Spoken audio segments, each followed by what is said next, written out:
me nomme Éric Christian Aounou, je suis photographe, beaucoup plus photojournaliste, la cinquantaine dépassée, marié, père de 2 enfants.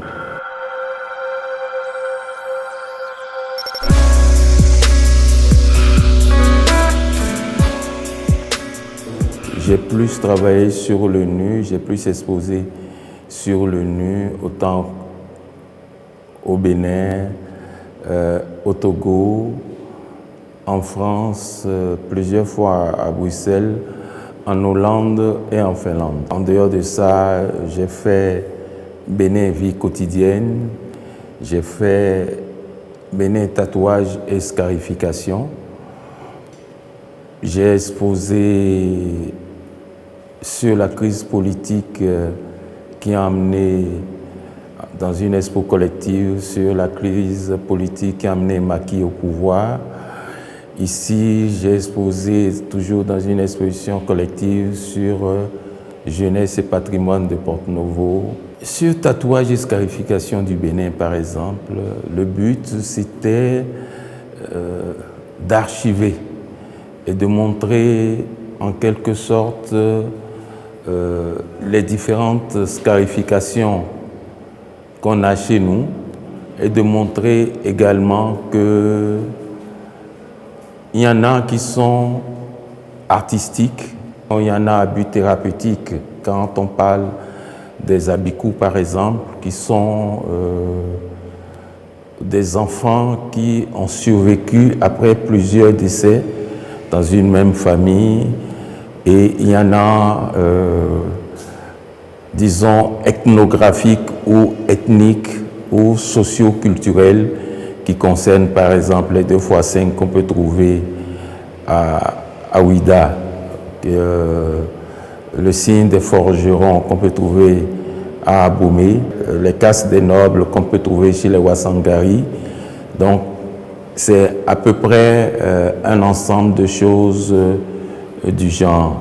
Vous savez, avec le temps moderne, il y a beaucoup de parents qui ne veulent plus ces signes identitaires sur leurs enfants. Donc c'est une pratique qui semble disparaître. Même si dans certaines régions ça persiste, de manière générale, ça recule beaucoup. Et pour l'histoire, j'ai voulu que dans un certain nombre d'années, certains puissent voir qu'à un moment donné, il y avait des parents qui étaient marqués. Il y a des gens, je ne peux pas donner spécialement de nom, mais il y a des gens célèbres qui portent ces signes identitaires, mais qui ne l'ont pas fait à leurs enfants. Donc pour moi, c'est pour l'histoire en fait que j'ai voulu aborder ce sujet.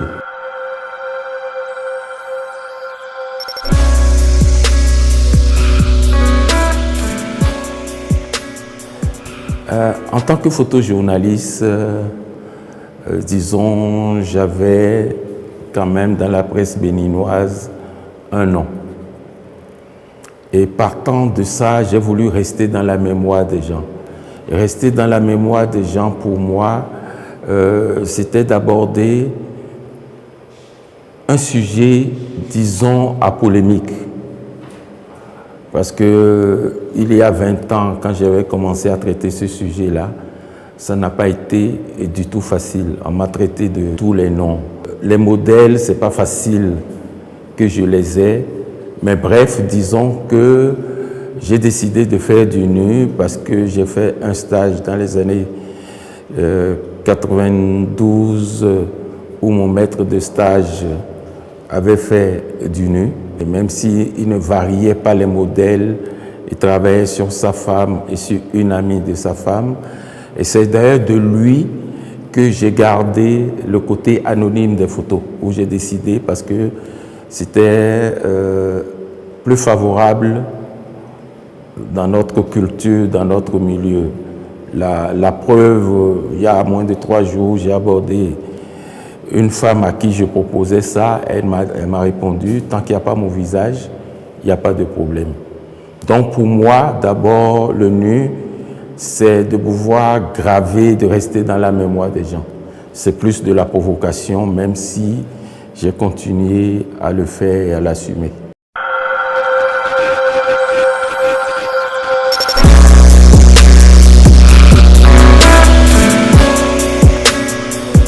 Vous savez, j'ai été un peu voyou dans ma vie. J'ai été un peu voyou, j'ai côtoyé assez les femmes. Et à la limite, un casting, c'est simple.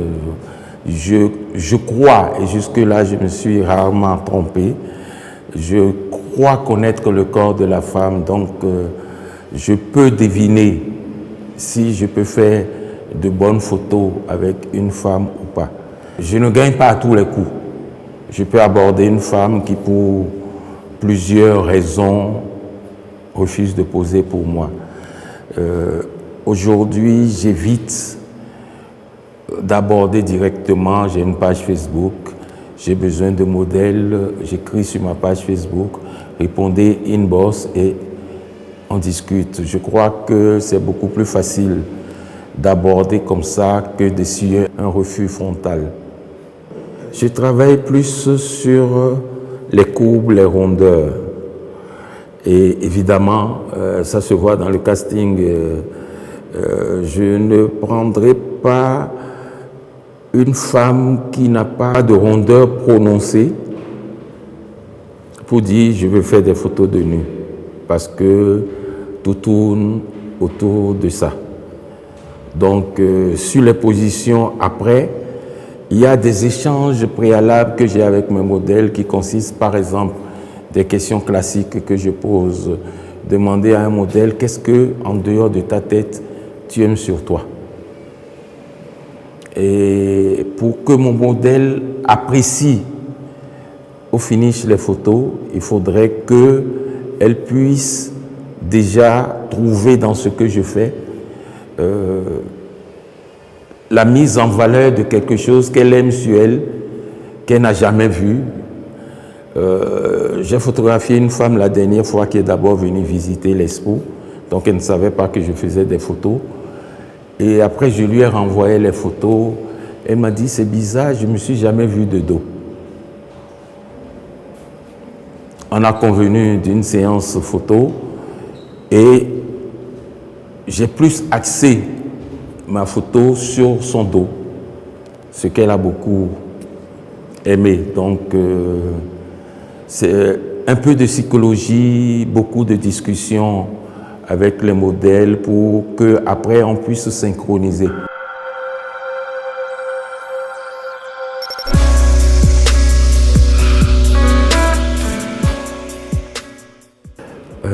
J'ai donné beaucoup à manger à mes yeux. Le corps africain, de manière générale, peut avoir beaucoup d'imperfections, dû à beaucoup de choses. C'est d'où l'importance, en fait, de la lumière du travail que je fais. Au début, c'est vrai, mon travail a évolué. Pendant un certain temps, mes photos pratiquement n'avaient de relief que les courbes qu'il y avait sur les photos. La lumière était plate, donc c'était ça au début. Et chemin faisant, j'ai décidé de plus travailler la lumière qui cache beaucoup de choses, parce que quand vous vous retrouvez face à une femme qui a 9 tatouages sur le corps et vous devez rester dans l'anonymat, on est obligé de regarder ce qu'on peut ressortir et de beaucoup jouer sur l'ombre et n'éclairer que ce qui est vraiment important à voir pour avoir de bonnes photos. Donc la lumière, elle est capitale. C'est comme un journaliste qui écrit.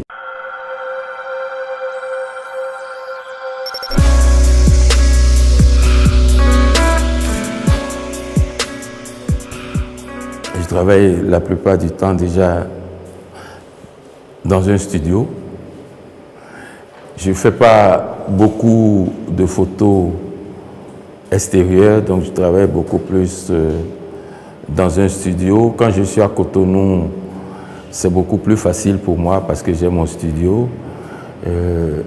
Ailleurs, à Dakar par exemple, je suis obligé de louer, disons, une chambre d'hôtel et de m'adapter par rapport à ça pour travailler. J'ai des objectifs assez lumineux pour travailler, même si je ne travaille pas systématiquement à une grande ouverture.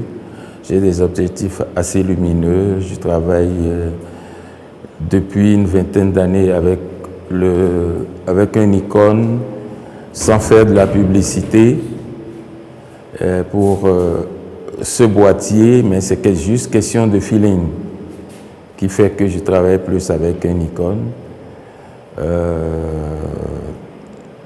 qui fait un 36 millions de mégapixels, ce qui me permet d'évoluer et de travailler à plein pot et de pouvoir faire tout ce que je fais.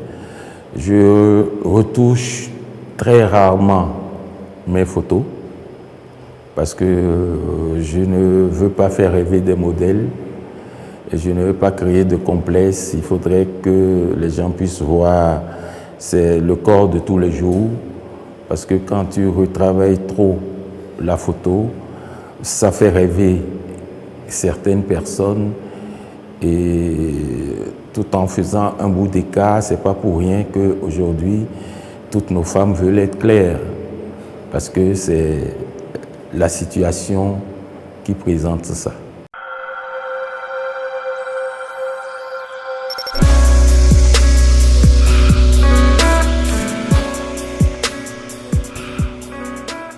J'ai touché mon premier appareil, j'avais 11 ans. J'avais 11 ans, donc plus d'une quarantaine d'années. J'avais juste l'avantage d'avoir des aînés qui ont été journalistes et qui avaient un train commun dans leur travail qui consistait à faire de la photo. Donc mon premier appareil a été un Instamatic que mes frères, en revenant, m'ont donné comme ce que la plupart des aînés font en revenant d'un voyage. Ils achètent des appareils, ils donnent aux gens. Je dirais chez moi que ça a été un peu plus facile parce que je suis l'aîné de ma mère. Ma mère utilisait un appareil photo et a fait beaucoup de photos de moi. Donc de façon naturelle, j'ai des photos de moi pratiquement à tous les âges depuis une semaine. Des photos faites d'abord par ma mère, puis les studios qu'il y avait un peu partout dans Cotonou. Donc moi j'ai évolué pendant longtemps avec l'Instamatic et chemin faisant, je suis passé d'abord Canon avant de revenir à Nikon et depuis presque 25 ans, je suis resté Nikon. Autodidacte à la base, j'ai travaillé avec beaucoup de journaux, donc j'ai continué à être indépendant. Et en ce moment, avec l'avènement de la conférence nationale, entre autres, le problème était qu'il y avait beaucoup de journaux qui naissaient. J'ai travaillé avec la RICAD, j'ai travaillé avec le Forum de la Semaine. Le Forum de la Semaine était surtout le journal qui naissait avec le lendemain de la conférence nationale. Et il fallait être ingénieux, il fallait être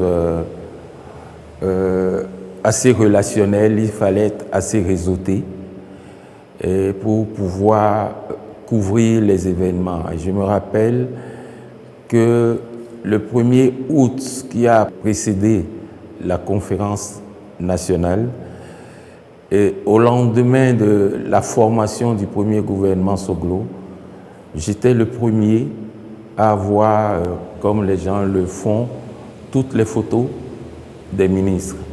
Il y a même eu des ministres que je suis allé photographier à la maison et qui avaient porté juste leur veste sur leur pyjama parce que je n'avais pas le temps de les voir autrement, c'était juste avoir un portrait.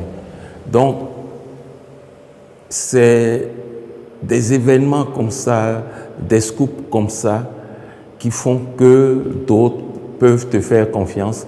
Il est vrai que j'ai travaillé avec des directeurs de publication ou des rédacteurs en chef qui avaient des noms et qui savaient comment vous encourager à aller de l'avant. Quand j'ai eu un Yanvi Potin ou un Rado Philippe au forum de la semaine, que je ramène une photo de Kérékou au moment où il revenait pour dire « je remonte en haut », que je fais une photo de lui qui se nettoyait à 2 mains le visage et que le rédacteur en chef prend la photo, ne l'utilise pas main de côté et ne sort la photo qu'au lendemain de la défaite de Kérékou contre Soglo, et que le journal se vend entièrement, qu'on réédite parce que les gens avaient l'impression que Kérékou pleurait. Donc, les images parlent, c'est pour ça que je dis, je regarde beaucoup ce que d'autres font. Et je me dis, est-ce qu'on peut réadapter ça dans notre pays?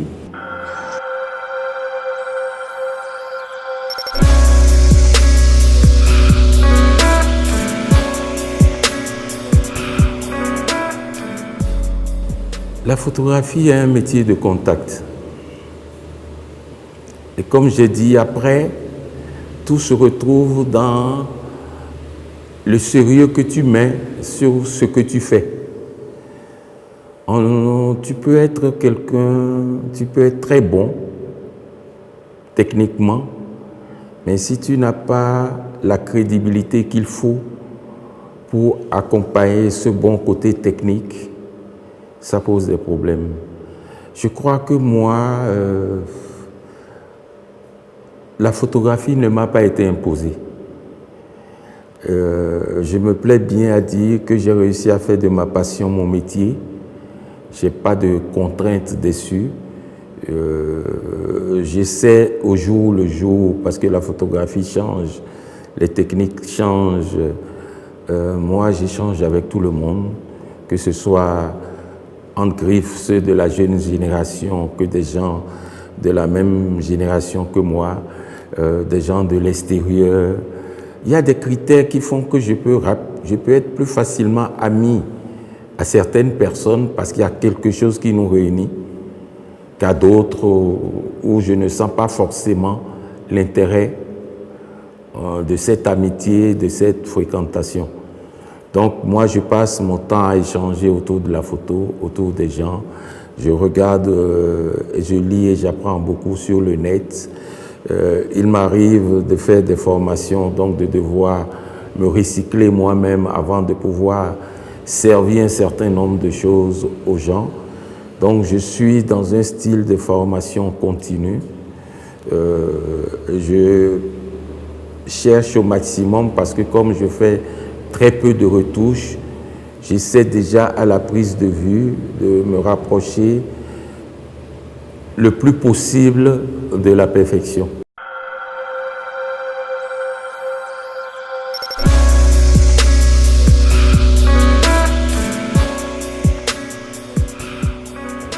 Je crois que si un photographe doit parler de mauvais souvenirs, de manière générale, ça doit être un événement raté ou des fichiers perdus. Je crois qu'en ce qui me concerne, ça va être une bonne partie, et c'est parce que c'était des négatifs, dû au lendemain de la conférence nationale, dû à l'investiture du président Nicéphore Soglo, parce que la pluie ou l'eau est passée par là. Et quand on parle de fichiers numériques, on parlera de vol, parce qu'on ne prend pas assez de précautions pour archiver, sauvegarder des données essentielles. Et c'est quand tu te remets à chercher que subitement tu te dis, excusez-moi le mot, merde, je l'ai perdu. J'ai eu à un moment donné sur Dakar un disque dur de 5 gigas qui n'a plus jamais, alors que c'était déjà rempli à plus des 2/3. Un jour, je ne sais pas ce qui s'est passé. C'est passé entre plusieurs mains de techniciens, ça a refusé de s'ouvrir. Donc du coup, ça fait des fichiers perdus. Donc tu ne te rappelles pas suffisamment de tout en un moment, mais parfois, chemin faisant, tu cherches quelque chose et tu te dis « Ah, c'était sur ce disque dur-là ». Donc l'idéal, si je peux me permettre un conseil, c'est de pouvoir s'assurer que ces archives sont au moins doublement sauvegardées.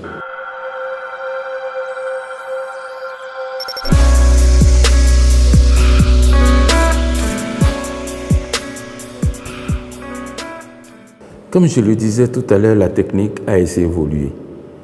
On se retrouve dans le pays à avoir des centres de formation assez pointus qui, ailleurs dans le cinéma, a fait assez de réussite, des gens qui ont remporté assez de prix. Dans la photographie, c'est pareil. Moi, j'ai l'habitude de dire à des collègues qui ont commencé la photographie au même moment que moi, ne minimisez pas les jeunes. Parce que ces jeunes-là font des photos assez bien, mais ont un avantage très élevé sur nous, c'est la possibilité de la post-prod. Ils ont une maîtrise inimaginable, même si parfois je me dis c'est trop poussé, je laisse à chacun l'expérience de faire un certain nombre de choses et de pouvoir être juge de ce qu'il fait.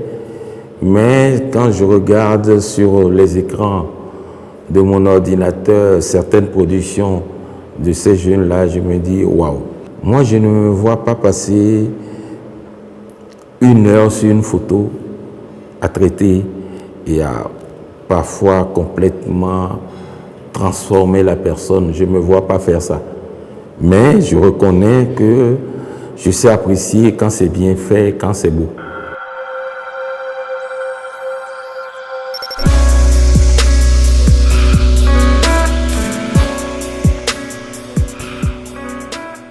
Je crois que la photographie, c'est des instants de vie qu'il faut garder. Et en voulant garder ces instants de vie, on ne doit pas pouvoir dire on va recentrer. Des gens vont faire avec leur portable et se foutent de la qualité et vont garder. Mais tout ce que je demande, c'est que les gens se disent qu'il y a des personnes qui sont spécialisées. C'est un peu... Moi, déjà, dans mon domaine de photographie de nu, il m'arrive de me comparer au gynéco.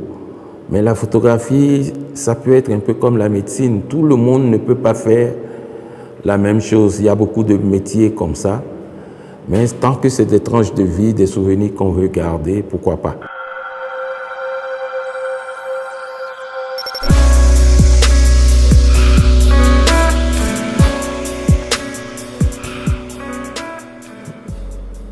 Je crois que comme dans les autres pays, on doit essayer de demander, on demande toujours de souhaiter, parce qu'aujourd'hui, déjà sur place, il y a déjà 1, 2, voire 3 événements photographiques regroupés pratiquement à la même période. Je crois que l'idéal serait qu'on ait un vrai événement photographique étatique, que ça puisse donner un peu plus d'ampleur. Vous savez, on a voulu faire le Festival africain du nu. Ça a été reporté à la dernière minute parce que simplement les sponsors, les mécènes n'ont pas suivi. Parce que, bon, voilà, on est dans un pays où on ne croit pas beaucoup à un certain nombre de choses. Il faut beaucoup plus de persévérance pour y arriver.